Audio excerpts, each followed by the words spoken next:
I remember thinking that one day, at any moment, I might be taken away just like the others, because I am half Vietnamese too. In the mornings, I could get through the day, but by the afternoon, around 2 or 3 o'clock, the fear would return. This is a story of Sim Sopheaktra, a Cambodian Vietnamese civil party witness at the extraordinary chambers in the courts of Cambodia, known as ECCC. Testified that her father committed suicide in 1977 to save his family from the inevitable persecution. This is Krahaam Podcast, a documentary storytelling journey where Cambodian Gen Z return to the Khmer Rouge regime through lived stories, honoring resilience and passing memory forward.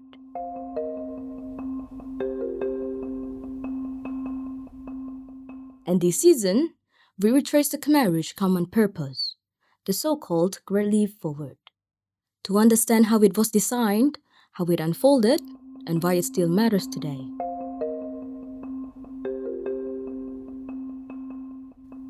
Under the Khmer Rouge, Vietnamese families in Cambodia were labeled the internal enemy and suffered persecution not for anything they did, but simply for who they were.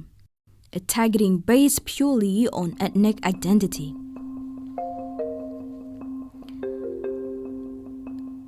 What happens when the state replaces evidence with ideology and decides that identity alone makes you an enemy that must be eliminated? This episode is reported by Sim Chanchakriya. She will guide you through the whole story.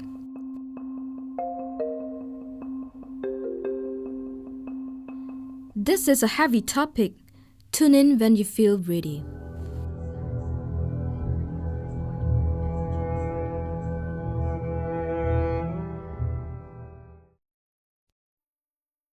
The thought of his children suffering the same fate consumed him. If I die, my child might still survive, Sim Sopheaktra's father once whispered to her mother.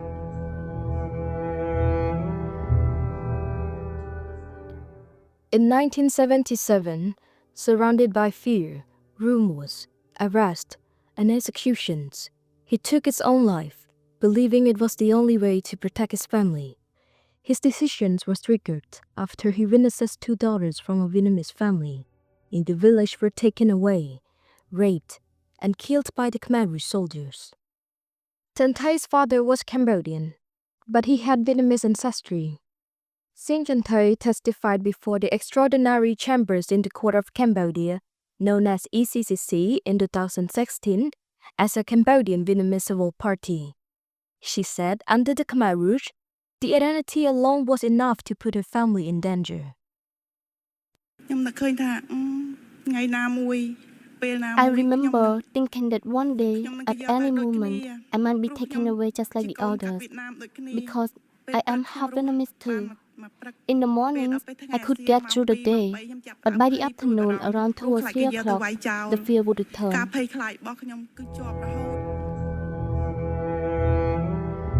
For Sim Sopheaktra and thousands of others, being ethnic Vietnamese was no longer just an identity.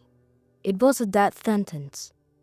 Under the Khmer Rouge nationwide common purpose, people of Vietnamese origin were systematically targeted, identified, isolated, and eliminated as a perceived enemy of a revolution.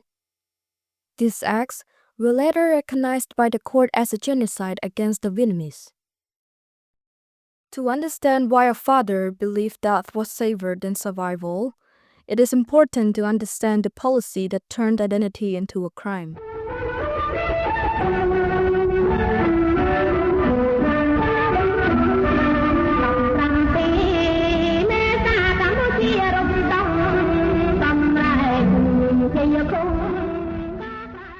After seizing power in April 1975, the Khmer Rouge set out to reshape Cambodia into what they called a pure revolutionary society.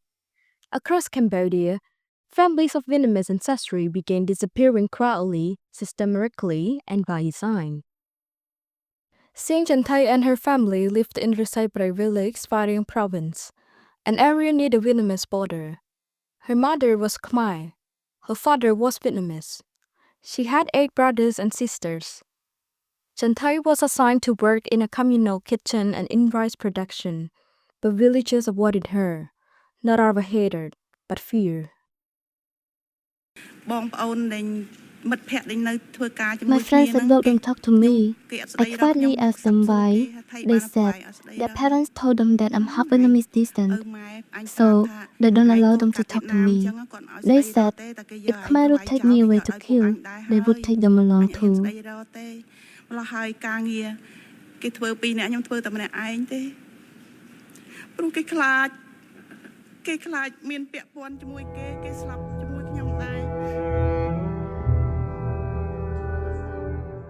They told her that because she had Vietnamese blood, even speaking to her could get them into trouble. Her 2 brothers were also taken away, punished for a small mistake. They never returned. Her mother collapsed into grief, staying inside the house for months, barely eating, consumed by the despair and the thoughts of ending her own life. Even after the regime fell, the pain followed her until her death. What families like Chanchakriya were experiencing was part of a nationwide shift. By 1977, the regime's ideology became a systematic policy targeted ethnic Vietnamese civilians, rooted in extreme nationalism and racial hatred. The 1978 Black Pepper formalized this ideology, portraying Vietnam as a permanent, so-called hereditary enemy, arguing that Vietnam had an internal ambition to swallow Cambodia and framing persecution as a necessary act of a national defense. In provinces like Bay Vang and Sovityea, along the Cambodia-Vietnam border, Khmer Rouge cadres began identifying families with Vietnamese ancestry, compiling lists, making arrests, and carrying out executions.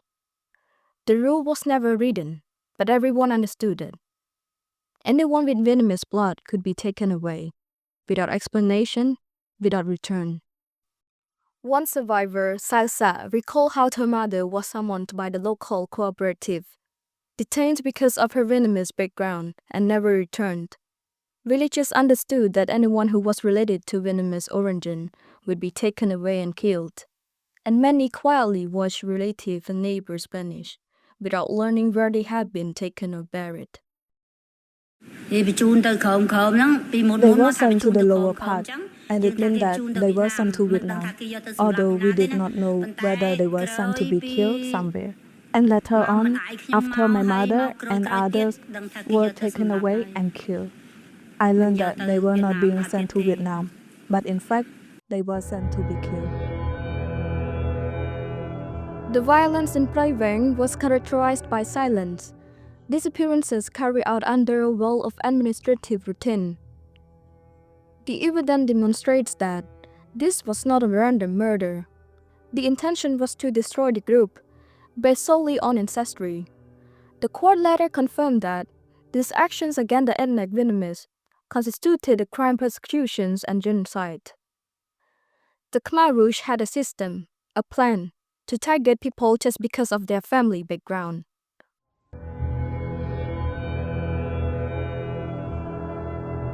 To see how they turn identity into a reason to kill, we need to look at the rules and methods they used to find Vietnamese family across Cambodia.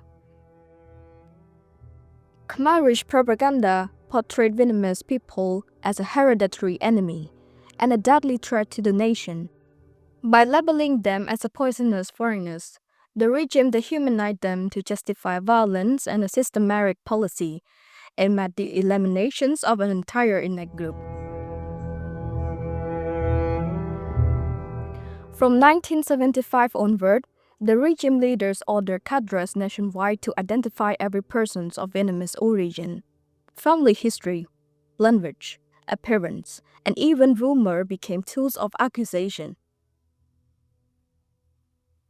Under this racial logic, anyone with a Vietnamese parent, especially a Vietnamese mother, was automatically targeted. Witnesses testified that even half Vietnamese, individuals were ordered to be smashed. The court found that Khmer Rouge policy toward Vietnamese civilians evolved from identification and expulsion to systematic killing. At first, identification was used to expel Vietnamese civilians in 1975 until 1976. But as the region's paranoia intensified and war with Vietnam escalated, the policy shifted. By 1977, being identified as a Vietnamese no longer meant removal, it meant death.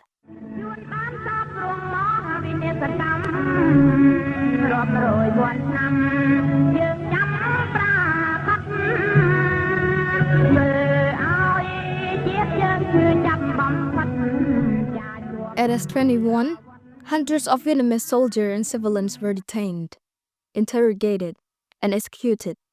Many were executed immediately. Others died after detention, abuse, or starvation. The Khmer Rouge brutal policy toward perceived enemies was openly stated. In a 1977 speech, Khieu Samphan insisted, "We must wipe out the enemy in our capacities as masters of the situation. Everything must be done neatly and thoroughly." This statement was repeated by the prosecutor in the hearing at the ECCC, which became a key piece of the evidence in the prosecution's Case 002 against Khieu Samphan. What the leadership described as a great leap forward was enforced through the common purpose, aimed at eliminating anyone whose identity or perceived loyalty did not fit its visions of a pure and obedient Cambodia. The court found that this genocide was rooted in long-standing nationalist paranoia deliberately cultivated by the Khmer Rouge leaders.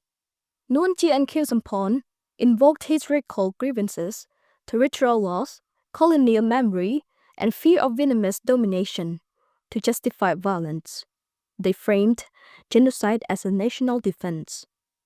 In Case 002/02, the court convicted Nuon Chea and Khieu Samphan of genocide against the Vietnamese and crimes against humanity. They both were sentenced to life imprisonment. Families like Sim Sopheaktra lived under a system where identity meant a death sentence. What Sopheaktra's father did was not surrender. It was a final act of protection, so his children could live and one day tell what happened. I want the Cambodian people and the international community to understand the hardship and the terrible situations that we experienced during the Pol Pot regime.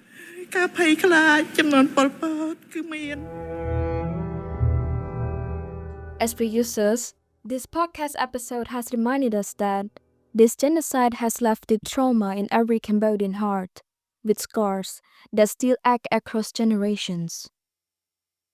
The Khmer Rouge showed us how quickly fear and extreme nationalism can turn neighbors into enemies and identity into a death sentence. When leaders weaponize old grievances and demand purity, ordinary people pay with their life. Today in Cambodia, border tensions and occasional anti-Vietnamese sentiment remind us that the poison has not fully left the soul. Yet, the ECCC convictions and growing openness about this history also offer hope. Let the story be our warning and our guide. Reject the politics of hate, protect minorities, teach the truth, and choose reconciliations over resentment. Only then can we honor the victims and finally break the cycle.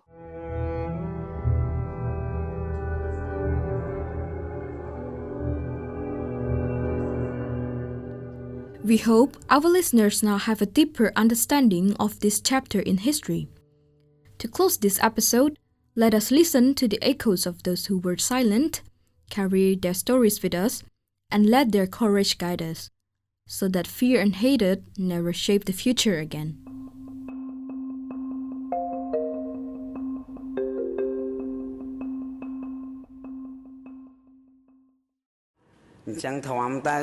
I had to bite my mouth, bite my lip, and shed tears. But I did not dare to make any noise because I was afraid that I would be killed. What happens next? Tune into the next episode as we explore the regulations of marriage and take a closer look at how the Khmer Rouge used forced marriage as a tool of control. We will uncover how couples were selected, how ceremonies were conducted, and how this imposed union shaped the life of thousands who had no choice but to obey.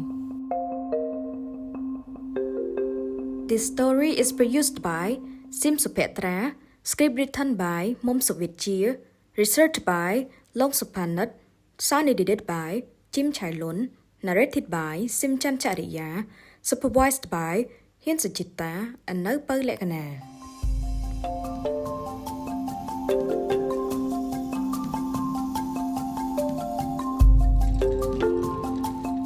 Krahaam Podcast is the product of a final assignment submitted for the broadcast journalism and podcast production at the Department of Media and Communications of the Royal University of Phnom Penh. Thanks to the ECCC Resource Center for extensive support through the research of the Judicial Archive.